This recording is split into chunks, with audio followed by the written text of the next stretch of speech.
दोस्तों आज की इस वीडियो में हम बात करने वाले हैं कि फिटनेस सर्टिफिकेट के लिए हम ऑनलाइन कैसे क्या अप्लाई करना हो। तो क्या प्रोसेस होती है, क्या डॉक्यूमेंट लगते हैं, सारी प्रोसेस हम स्टेप बाय स्टेप डिस्कस करेंगे। तो सबसे पहले हम ऑनलाइन करने की प्रोसेस को देख लेते हैं। उसके बाद हम इसको देखेंगे कि गाड़ी को जब हम आरटीओ में विजिट करेंगे तो वहाँ क्या प्रोसेस होती है और क्या इंस्ट्रक्शन को हमें फॉलो करना होता है। तो सबसे पहले मैं क्रोम ब्राउजर को ओपन कर लूंगा और क्रोम ब्राउजर जैसे ओपन होता है तो मुझे यहाँ पर लिखना है परिवहन.gov.in। परिवहन.gov.in लिखकर मैं जैसे इंटर करता हूँ तो मैं परिवहन सेवा की ऑफिशियल वेबसाइट पर आ जाता हूँ। कुछ इस टाइप का इंटरफेस आपको देखने को मिलेगा। यहाँ पर जो दूसरा नंबर का ऑप्शन दिया हुआ है ऑनलाइन सर्विसेज वाला, मैं इस पर क्लिक कर दूंगा तो एक बार ओपन हो जाएगी और इसमें जो पहला ऑप्शन दिया है व्हीकल रिलेटेड सर्विसेज, मैं इस पे क्लिक कर दूं। मैं जैसे इस पे क्लिक करता हूँ मैं रिडायरेक्ट होकर यहाँ पर स्टेट सिलेक्शन वाले पेज पर आ जाता हूँ। यहाँ पर मुझे अपनी स्टेट को सिलेक्ट करना होता है तो यहाँ पर मैं अपनी स्टेट को सिलेक्ट कर लूंगा और जैसे ही मैं अपनी स्टेट को सिलेक्ट करता हूँ तो वाहन सिटीजन सर्विसेज पोर्टल पर आ जाता हूँ। कुछ इस टाइप का इंटरफेस आपको देखने को मिलेगा। इसको थोड़ा सा मैं स्क्रॉल कर लूंगा। अब मैं यहाँ पर व्हीकल रजिस्ट्रेशन नंबर पर क्लिक कर दूंगा। मैं जैसे इस पे क्लिक करता हूँ तो यहाँ पर एक ऑप्शन स्टार्ट हो जाएगा। यहाँ मुझे अपनी गाड़ी संख्या को डालना होगा। गाड़ी संख्या डालने के बाद मैं यहाँ पर डिक्लेयर करने के लिए टिक कर दूंगा और उसके बाद मैं यहाँ पर प्रोसीड कर दूँ। मैं जैसे प्रोसीड करता हूँ तो यहाँ पर एक पॉपअप आ जाता है। इस पॉपअप के अंदर वो सारी सेवाएं दी हुई होती हैं जिनके लिए मुझे आरटीओ विजिट नहीं करना होता। ये ऑटो अप्रूव्ड सेवाएं होती हैं जो मोबाइल के द्वारा ही हो जाती है। Cancellation of transfer to dealer, issue of duplicate RC, special permit और ट्रांसफर टू डीलर, ये चार ऐसी सेवाएं हैं जिनके लिए मुझे आरटीओ विजिट नहीं करना होगा। यह ऑटो अप्रूव्ड सेवाएं होती हैं। तो मैं इसको यहाँ पर प्रोसीड कर दूँ। मैं जैसे इसको यहाँ पर प्रोसीड करता हूँ तो मैं वाहन सिटीजन सर्विस पोर्टल के मैं इसको स्क्रॉल करके थोड़ा सा नीचे आ जाऊंगा। अब मुझे चूंकि गाड़ी की फिटनेस के लिए अप्लाई करना है तो यहाँ पर एक ऑप्शन दिया हुआ है अप्लाई फॉर फिटनेस रिन्यूअल री apply after fitness being failed. यहाँ पर मुझे अगर फिटनेस करना है तो इसी ऑप्शन पर मैं क्लिक कर दूँ। मैं जैसे इस पे क्लिक करता हूँ तो एक पॉपअप आ जाएगा। इसको मैं स्क्रॉल करके नीचे आ जाऊंगा। इसको यहाँ पर मैं डिक्लेयर कर दूंगा और डिक्लेयर जैसे करता हूँ तो प्रोसीड का ऑप्शन आ जाएगा। मैं इसको यहाँ पर क्लिक कर दूंगा। मैं जैसे इस पे क्लिक करता हूँ तो मेरी गाड़ी संख्या यहाँ शो करने लग जाती है।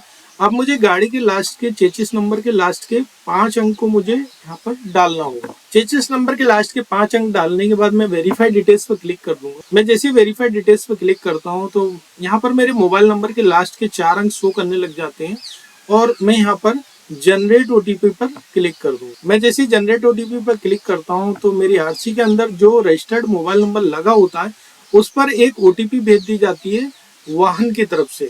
तो उस ओटीपी को मुझे यहाँ पर डालना होता है। ओटीपी डालने के बाद मैं यहाँ पर सबमिट करूँ। जैसे मैं इसको सबमिट करता हूँ तो मेरे फिटनेस फी वाले पैनल पर आ जाता हूँ।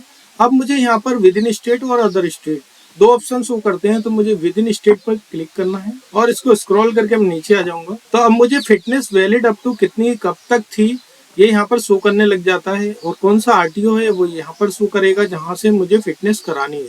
अब बुक अपॉइंटमेंट पर मैं क्लिक कर दूंगा क्योंकि मुझे यहाँ पर सबसे पहले अपनी डेट को लगाना होता है। जब डेट लग जाती है उसके बाद यहाँ पर फी पे होती है। तो सबसे पहले मैं डेट को लगाऊंगा यहाँ पर। दोस्तों यहाँ पर जो एप्लीकेशन नंबर दिया होता है इस एप्लीकेशन नंबर को नोट डाउन कर लेंगे क्योंकि इस एप्लीकेशन नंबर की हमें आगे जरूरत पड़ने वाली है। तो इसको मैं कॉपी कर लूंगा यहाँ पर और उसके बाद यहाँ पर मैं कैप्चा को डाल दूंगा।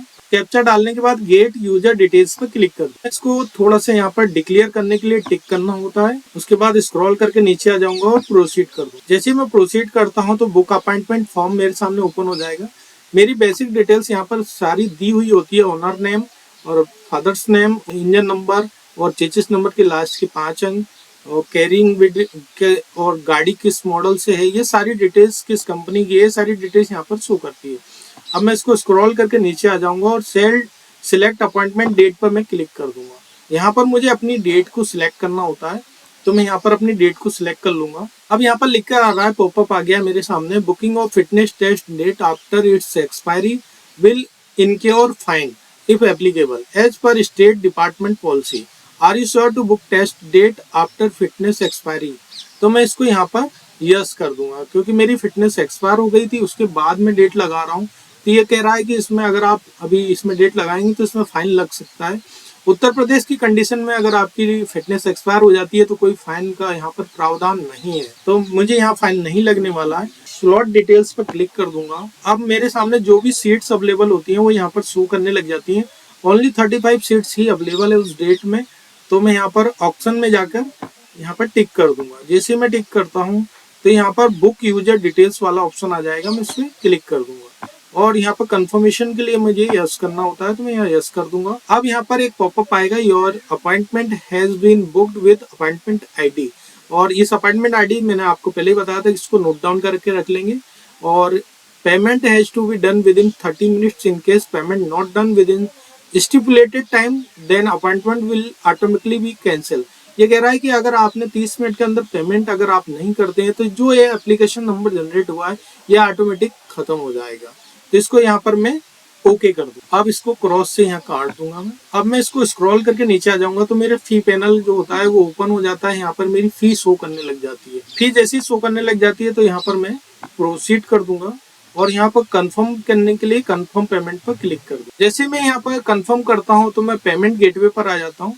अब मुझे यहाँ पर गेटवे को सिलेक्ट करना होता है तो यहाँ SBI मल्टी बैंक पेमेंट पर मैं क्लिक कर दूंगा और यहाँ पर डिक्लेयर करने के लिए टिक कर दूंगा और कंटिन्यू कर। अब यहाँ पर डिफरेंट टाइप से पेमेंट करने के ऑप्शन दिए होते हैं। मैं SBI ऑनलाइन वाले पेज पर यहाँ आ जाता हूँ।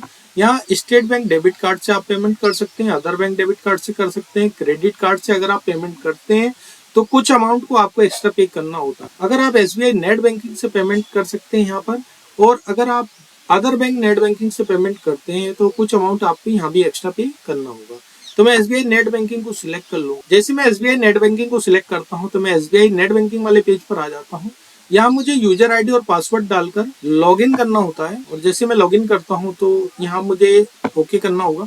अब मुझे अपने बैंक अकाउंट नंबर को सिलेक्ट करना होता है। अगर दो तीन बैंक अकाउंट है तो उसमें से सिलेक्ट करना होगा, और अगर एक ही बैंक अकाउंट है तो ऑटोमेटिक सिलेक्ट हो जाएगा। यहाँ पर पेमेंट के सारे ऑप्शन दिए हुए हैं कि इस गाड़ी के लिए इतना पेमेंट हो रहा है, तो मैं यहाँ पर कंफर्म कर दूंगा और ट्रांजेक्शन आईडी भी यहाँ पर दिया हुआ है। मैं जैसे कंफर्म करता हूँ तो मेरे रजिस्टर्ड मोबाइल नंबर पर एक OTP भेज दी जाती है, यानी सिक्योरिटी पिन को भेज दिया जाता है।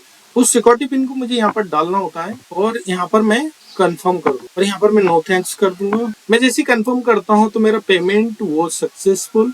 यहाँ मेरी पेमेंट स्लिप जनरेट होने में कुछ सेकंडों का समय लगता है तो हमें यहाँ पर वेट करना होता है। तो यहाँ पर फीडबैक वाला पेज आ जाता है तो इसको यहाँ पर मैं काट दूंगा यहाँ से। अब मेरी पेमेंट स्लिप यहाँ पर जनरेट हुई। तो मेरी पेमेंट स्लिप जनरेट हो जाने के बाद अब मेरा पेमेंट हो चुका है और मुझे कितने यहाँ पर सारी डिटेल्स दी हुई है, कितना अमाउंट यहाँ पर मैंने पे किया है, कौन सी डेट में ये स्लिप निकली है और कौन सी डेट में मुझे वहाँ पर विजिट करना। ये सारी डिटेल्स को अगर आपको देखना तो ये तो मेरा फी पैनल हो गया।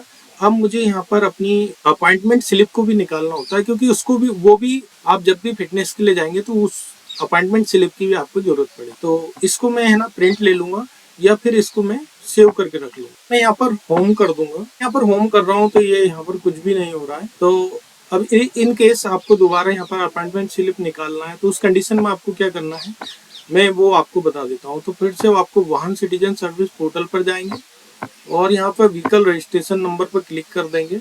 अब यहाँ पर अपनी गाड़ी संख्या को फिर से डालेंगे। आप गाड़ी संख्या डालने के बाद यहाँ डिक्लेयर करेंगे और प्रोसीड कर देंगे। यहाँ पर फिर से प्रोसीड कर देंगे। उसके बाद यहाँ अपॉइंटमेंट में जाएंगे, रीप्रिंट अपॉइंटमेंट स्लिप पर क्लिक। यहाँ पर आपको एप्लीकेशन नंबर को डालना पड़ेगा, जो मैंने आपको बताया था कि एप्लीकेशन नंबर आप नोट डाउन कर लो। एप्लीकेशन नंबर डालने के बाद यहाँ पर कैप्चा को डालेंगे और गेट डिटेल्स पर क्लिक करो। जैसे मैं गेट डिटेल्स पर क्लिक करता हूँ तो यहाँ पर कुछ इस टाइप का इंटरफेस आपको देखने को मिलेगा। अब आपकी जो अपॉइंटमेंट आईडी होती है उस पर यहाँ पे क्लिक कर दें। जैसे मैं इस पे क्लिक करता हूँ तो मेरी जो अपॉइंटमेंट स्लिप है वो जनरेट हो जाएगी फिर से, और कुछ इस टाइप से आपको देखने को मिलेगा। अब मैं यहाँ से इसको प्रिंट ले लूंगा। जैसे इसको प्रिंट लूंगा तो इसको यहाँ पर मैं प्रिंट या सेव कर सकता हूँ। अब यहाँ पर मेरी पेमेंट स्लिप भी निकल चुकी है और अपॉइंटमेंट स्लिप भी निकल चुकी है, और यहाँ पर जो अपॉइंटमेंट स्लिप होती है उसमें मेरी सारी डिटेल्स दी होती है। मुझे किस RTO में विजिट करना है, कहाँ पर विजिट करना है, सारा एड्रेस दिया होता है किस काउंटर पे आपको विजिट। तो यहाँ मेरी सारी ऑनलाइन करने की प्रोसेस यहाँ पर कंप्लीट हो जाती है। अब उसके बाद फिजिकली आपको RTO में जाकर क्या करना है वो मैं आपको आगे बता दूँ।